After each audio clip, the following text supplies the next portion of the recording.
নমস্কার দর্শক, আমি কৃষ্ণকান্ত সিনহা শিলচর নিউজে আবার আপনাদের সবাইকে স্বাগত জানাই। ইম্পর্টেন্ট গুরুত্বপূর্ণ কয়েকটা খবর নিয়ে আসলাম, সঙ্গে থাকবেন। ভিডিওটা দেখার সঙ্গে সঙ্গে ছোট্ট লাইক কমেন্ট করে শেয়ার করবেন যাতে সবার কাছে গুরুত্বপূর্ণ খবরটা পৌঁছে যাক। আমাদের ইউটিউব চ্যানেলে নতুন হলে দয়া করে আমাদের ইউটিউব চ্যানেলটা সাবস্ক্রাইব করে নেবেন। আমাদের ফেসবুক পেজে নতুন হলে আমাদের পেজটা ফলো করে নেবেন। আমাদের ইনস্টাগ্রামে শিলচর নিউজ নেটওয়ার্কটা যদি আপনারা এখনো ফলো করেননি দয়া করে ফলো করে নেবেন। দর্শক, আজকে পিএম কিষানের 23 নং কিস্তির যে ধন, সেই ধনটা কৃষকদের অ্যাকাউন্টে ঢুকেছে 2000 টাকা করে। তো আপনারা যারা কৃষক, আপনারা আপনাদের অ্যাকাউন্টটা চেক করে নেবেন। জানা গেছে মোট 9,44,00,000 কৃষকদের অ্যাকাউন্টে সেই টাকাটা ঢুকেছে সমগ্র ভারতবর্ষে। 18,880 কোটি টাকা কেন্দ্র সরকারের তরফ থেকে সেটা দিয়ে দেওয়া হয়েছে কৃষকদের অ্যাকাউন্টে। তো আপনারা সেই অ্যাকাউন্টটা আপনারা একবার চেক করে নেবেন। আসামের হোটেল ইন্ডাস্ট্রি নিয়ে আসামের মাননীয় মুখ্যমন্ত্রী ডক্টর হিমন্ত বিশ্ব শর্মা মহোদয়ের বিশেষ একটা ঘোষণা। দর্শকবৃন্দ, ঘোষণাটা কি সেটা আপনারা জেনে নিন। ইউরোপের 27টি দেশের পর্যটকদেরকে আমাদের আসামে ভ্রমণ না করার জন্য সেখানে পরামর্শ দিয়ে দেওয়া হয়েছিল। আসাম একটি অশান্ত প্রদেশ বলে সেখানে যাবে না, সেখানে যদিও কোনো কেউ যদি যায় তাহলে সেটা সতর্ক থাকার জন্য সেটা বলে দেওয়া হয়েছিল। তো সেই যে অশান্ত প্রদেশের যে দাগটা, সেই দাগটা আজকে সরিয়ে দেওয়া হয়েছে সেই ইউরোপের তরফ থেকে। ইউরোপের 27টি দেশের পর্যটক এখন আসামে ওনারা আসতে পারবেন। মুখ্যমন্ত্রী ডক্টর হিমন্ত বিশ্ব শর্মা মহোদয় লাইভ যুগে উনি আসামের জনসাধারণকে জানিয়েছেন, যেহেতু এই যে দাগটা যেটা সরানো হয়েছে, সেই সরানোর কারণে ইউরোপের 27টি দেশের পর্যটকরা আমাদের আসাম ভ্রমণে আসবেন। সেজন্যই আমাদের আসামের হোটেল, হোমস্টে এগুলোকে ভালোভাবে রাখতে লাগবে বলে মুখ্যমন্ত্রী ডক্টর হিমন্ত বিশ্ব শর্মা মহোদয় সেটা বলে দিয়েছেন। তাছাড়া প্রত্যেক এলাকার যে সকল পর্যটক স্থল আছে, সেই সকল পর্যটক স্থলগুলো ভালোভাবে সুন্দরভাবে রাখা, যাতে পর্যটকরা আসলে যাতে ভালোভাবে থাকতে পারে তার জন্য ব্যবস্থা ভালোভাবে থাকা, সেই সব ব্যবস্থা নিয়ে চিন্তা ভাবনা করতে লাগবে বলে মুখ্যমন্ত্রী ডক্টর হিমন্ত বিশ্ব শর্মা মহোদয় সেটা জানিয়ে দিয়েছেন। এবং নিজের এরিয়ার যে পর্যটক স্থলগুলো, সেইগুলো সামাজিক মাধ্যমে তুলে ধরার জন্য মুখ্যমন্ত্রী ডক্টর হিমন্ত বিশ্ব শর্মা মহোদয় বলেছেন, নিজের এরিয়ার যে পর্যটক স্থল কত সুন্দর সেটা যাতে সামাজিক মাধ্যমে তুলে ধরলে পর্যটকরা দেখবে, অ্যাট্রাক্ট হবে এবং সেই এলাকাতে আসবে বাইরের বিদেশের পর্যটক। যদি বিদেশের পর্যটক আসে তাহলে এখানকার রোজগার বাড়বে। মুখ্যমন্ত্রী ডক্টর হিমন্ত বিশ্ব শর্মা মহোদয়ের এই সুন্দর ঘোষণা, এবং যাদের বাড়িতে হোমস্টের ব্যবস্থা করা হবে সেই হোমস্টে গুলো ভালোভাবে সুন্দরভাবে যাতে করার জন্য মুখ্যমন্ত্রী সেটা আহ্বান করেছেন আসামের জনসাধারণকে। খুব ভালো একটা খবর জানিয়েছেন আসামের মাননীয় মুখ্যমন্ত্রী ডক্টর হিমন্ত বিশ্ব শর্মা মহোদয়। আসামে পদপথের যে ব্যবসায়ী, সেই পদপথের ব্যবসায়ীদের চলবে সমীক্ষা। রাস্তায় রাস্তায় বসে যারা ব্যবসা করছেন তাদের সমীক্ষা করা হবে।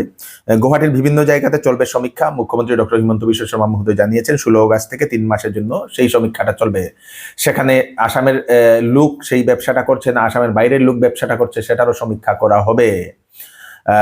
লক্ষ লক্ষ পদপথের ব্যবসায়ীরা বাইরে থেকে, মানে আসামের বাইরে থেকে এসে এখানে এসে ওনারা রোজগার করছেন বিভিন্ন জায়গা থেকে এসে বলে মুখ্যমন্ত্রী সেটা মন্তব্য করেছেন। সেজন্য সেই সমীক্ষাটা করা হবে বলে মুখ্যমন্ত্রী সেটা জানিয়ে দিয়েছেন।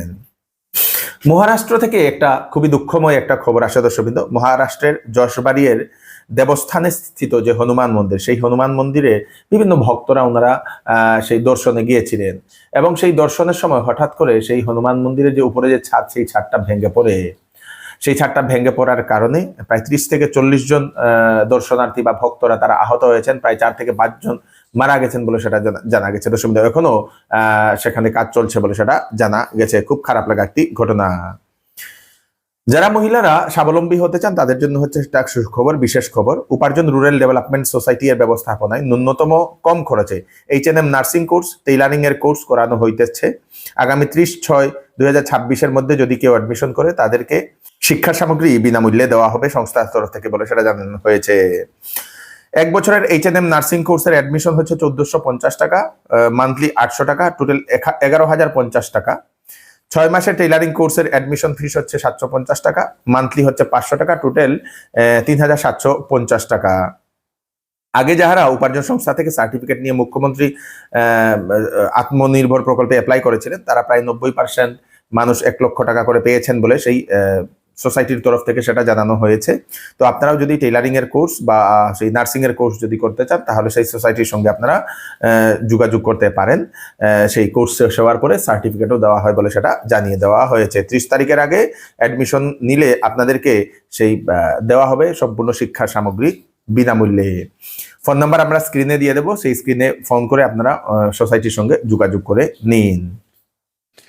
এইবার চৌধুরী টেক্সটাইল বিবাহ ও ফ্যান্সি কাপড়ে আপনাদের জন্য নিয়ে এসছে ফ্ল্যাট 20% ডিসকাউন্ট। সঙ্গে রয়েছে বাম্পার অফার। 5,000, 10,000 এবং 20,000 টাকার কেনাকাটাতে থাকবে আকর্ষণীয় বাম্পার অফার। যে কোনো প্রোডাক্ট, যে কোনো কাপড় পছন্দ না হলে 10 দিনের ভিতরে আপনারা ফেরত দিয়ে কাপড়ও নিয়ে যেতে পারবেন অথবা টাকাও নিয়ে যেতে পারবেন। চৌধুরী টেক্সটাইল, ফাটক বাজার, গলি নম্বর 2, শিলচর। আসন্ন মনসুন সিজন উপলক্ষে শ্যামসুন্দর জুয়েলার্স আপনাদের জন্য নিয়ে এলো 22 ক্যারেট হলমার্কযুক্ত সোনার গহনার মজুরির উপর ধামাকেদার 55% পর্যন্ত ডিসকাউন্ট এবং হীরার গহনার উপর ফ্ল্যাট 20% ডিসকাউন্ট। সঙ্গে পাচ্ছেন পুরাতন সোনার পরিবর্তে নতুন HUID যুক্ত সোনার গহনা নেওয়ার সুযোগ এবং প্রতি রবিবারে কেনাকাটার সুবিধাও আছে। তাই দেরি না করে চলে আসুন Shyamsundar jewellers, central road, Silchar. হাইলাকান্দির এসকেরাই সিভিল হাসপাতালে চিকিৎসার গাফিলতির অভিযোগ। রোগীর মৃত্যুকে ঘিরে উত্তেজনা রোগীর পরিবারের। আমি কালকে আমার বাবারে লইয়া আইছি হসপিটালে অ্যাডমিট দিয়েছেন বিকাল 3:30টার সময়। তার বুকের মধ্যে বেদনা আছে। তখন অ্যাডমিট দেওয়ার পরে তারা যে চিকিৎসা ওষুধ দিচ্ছে, টেস্টগুলো দিচ্ছে, সব করার পরে আরাম হয়েছে না। হয় রাত্রে আবার ওষুধ বদলাইয়া দিচ্ছে। ওষুধ খাওয়ার পরে রাত্রে রয়েছেন, সকালে ডাক্তার আইছেন ফার্স্ট মর্নিং ডিউটি আইয়ে ডাক্তারে কয়েক 2টা টেস্ট করাই আনো। একটা এসি দিয়েছেন, একটা দিয়েছেন সোনোগ্রাফি। তো 12টার সময় সোনোগ্রাফিটা করাইছে, করানোর পরে গেছি এসএসজি রুমে। এসএসজি রুমে যাওয়ার পরে তারা আমার কইছে এখন পেশেন্ট লইয়া গেছি। আমি কইছি পেশেন্ট ঠিক আছে, তুমি পেশেন্ট নেও কি আটো এখন হইতো না 3টার সময় আই। তখন পেশেন্ট নিয়ে ঘুরে আইছি। 3টার সময় যখন লইয়া গেছে তখন আমার বাবার খুব অসুবিধা করে, তখন লইয়া গেছে 3টার সময় অক্সিজেন লাগাইয়া নিয়েছি। নেওয়ার পরে তারা এসএসজি রুমে তারা ট্রিটমেন্ট চালাইছে। তখন হঠাৎ আমার কয় তোমার এখন ডাক্তারটি ডাক্তি আনো কিন্তু ভিতর থেকে মানে কয় আমার। তখন আমি ডাক্তারটি নেওয়া যাই, ডাক্তারটি নেওয়ার পরে ডাক্তারে গিয়ে হয়েছে যে তোমার বাবা মারা গেছে। আমার বাবা মারা যাবার আমি তোমার মানিয়ে নিতে পারি না। আমি বললাম যে বাবা মারা গেলে আমার আগে জানাই তোমার টেস্ট করতে না। তারা আমার ঘরে কইছে যে এখন মেশিন খারাপ আসলে লাগে সকালে করছে না। প্রথম যখন গেছিলাম 8টার সময় তখন তারা না করছে, কারণ মেশিনগুলো খারাপ আসলে এখন কইছে এটা। যদিও মেশিন খারাপ আসলে তো আমার আগে রেফার দিতে পারতো, আমি অন্যদিকে শিলচর যাই, অন্যদিকে যাই দেখতে পারি। কিন্তু এখন মেশিন খারাপ হয়ে আমার বাবা মারার পরে এখন কর এটা আই যেরকম ঘটনা হয়েছে খাইলারাটা এরকম ঘটনা হইব। আমি হাইলাকান্দি বিধায়ক মিলন দাস এবং আল্লাপুর কাটিজোড়ার বিধায়ক জুবাইর আমার কাছে দৃষ্টি আকর্ষণ করছি এরকম ঘটনার সঠিক তদন্ত করক এবং ইনকোয়ারি হোক। কেন 2 দিন পর এরকম হাইলাকান্দি সিভিল হসপিটালে হয়? জমাজলের সমস্যার সমাধানের জন্য মাস্টার ড্রেনের প্রকল্প হাইলাকান্দিতে। গুয়াহাটি থেকে ইঞ্জিনিয়ার এসছেন, বিভিন্ন জায়গা উনি দেখাচ্ছেন, প্রত্যেকটি ওয়ার্ডে ওয়ার্ডে যে কিভাবে ড্রেন বানানো সেটা দেখেছেন। সঙ্গে ছিলেন বিধায়ক ডক্টর মিলন দাস মহাশয়।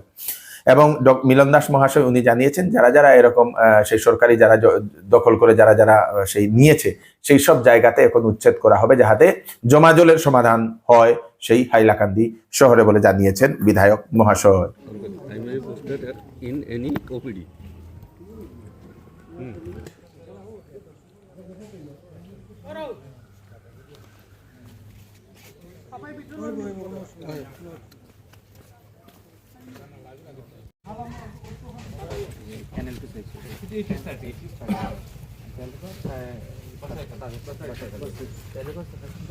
আর রাইট সাইডত আমি একটা ডাঙৰ এইটো বনাব লাগে, ড্ৰেইন বনাব লাগে।